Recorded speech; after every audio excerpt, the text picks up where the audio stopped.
You're welcome back. If you've just joined us, you're watching Business Incorporated. We're coming to you live from Channel's television headquarters in Lagos.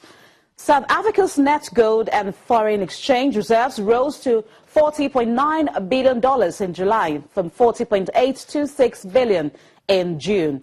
According to the Reserve Bank, data released today show that the gross reserves fell to $46.157 billion from $46.36 billion. The forward position, which represents the central bank's unsettled swap transactions, edged up to $1.7 billion from $1.616 billion. Still in South Africa, where workers down tools at 3 of the country's power stations, with more set to follow as a wage strike began at state-run utility IOSCO. But the company said that its operations had not yet been impacted and branded the stoppage illegal. The NOM's energy sector coordinator, Paris Masego, said that the wage talks with the utility were in deadlock over the weekend. IOSCO provides almost all the power to Africa's most industrialized economy, but it was not immediately clear what impact the strike may have on its ability to keep the lights on. An IOSCO spokesperson said that operations had not yet been impacted and reiterated the utility's view that its members are prohibited by law from striking. The stoppage coincides with a wage strike by around 15,000 workers in the petrochemical industry that has led to some shortages and was entering its second week on Monday. The board of the International Organization of Securities Commission, IOSCO, is seeking public comments on its consultation report entitled Examination of Liquidity of the Secondary Corporate Bond Market, which was published today. IOSCO undertook this work in response to the concerns of some market participants about liquidity in these parts of the market. Now, let's take a look at these issues as I'm being joined on the show by the Deputy Director in charge of Securities and Investment Services at Nigeria's Securities and Exchange Commission, Mr. Abbas Abdulkadir. Mr. Abdulkadir, thank you so much for coming on the program. Thank you, Walaji, for having me. IOSCO says it wants the public to comment on its report, which examines liquidity in the secondary bond market. What do you make of this inquiry? Yeah, thank you, Walaji. When we talk about bond market, it's basically talking about two aspects. We have the primary side of the bond market and we have the secondary, side of the bond market. Essentially, when you talk about liquidity, you are talking about the ability or a measure to be able to now buy the bond instrument at a price that will not have much impact on the market.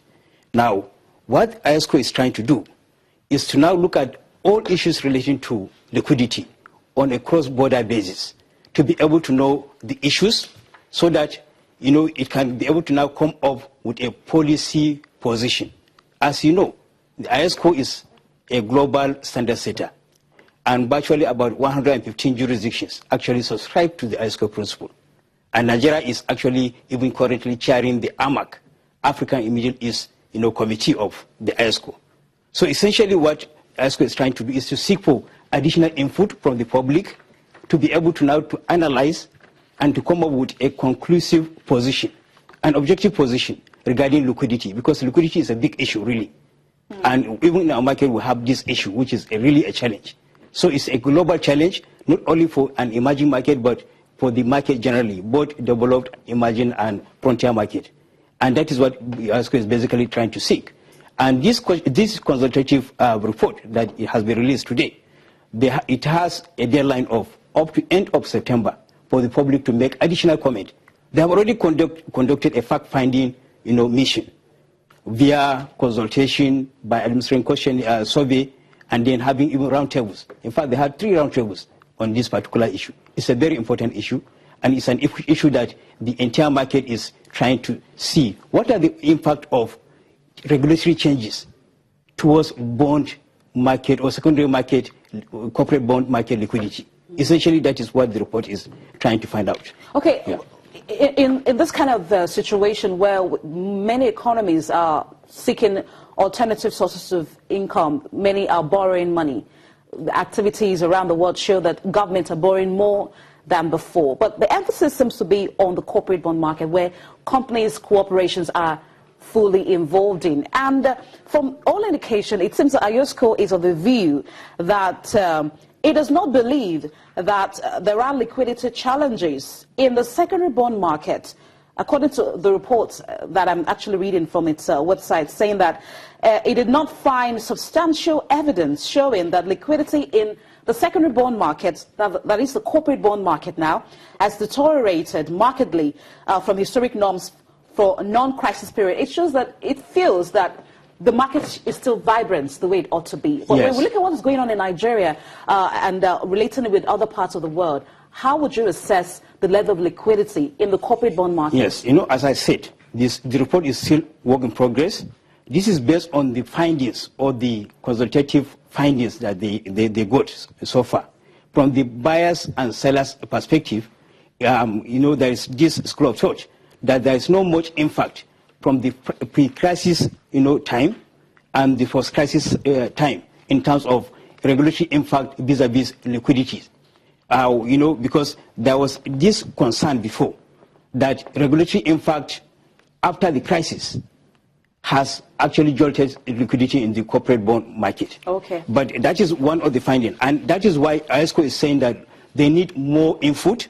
They need to hear from the public to actually agree. Because even if you look at that report, that assertion, there is no empirical evidence to buttress that fact. Okay. So it's still a work in progress, and it's something that I believe at the end of it we'll be able to know exactly whether there is much impact on the regulatory reform vis-a-vis the liquidity, and I'm sure, because there are a lot of metrics that need to be analyzed. Okay, and I'm sure that the SEC will be working in line with IOSCO absolutely, to actually set its own findings. Yeah, absolutely. Thank you so much. Absolutely. I have to let you grab this point. Thank you so much, Mr. Abbas Abdulkadir, the Deputy Director, Securities and Investments at the SEC. Let's quickly take a look at what is going on at the fixed income market. Since I'm being joined by a fixed income trader at Rand Merchant Bank, Tosin Shikoya. Good afternoon, Tosin. Good afternoon. Now, what is the mood of the market today? We saw last week how the central bank actually mopped up through Treasury bills auction.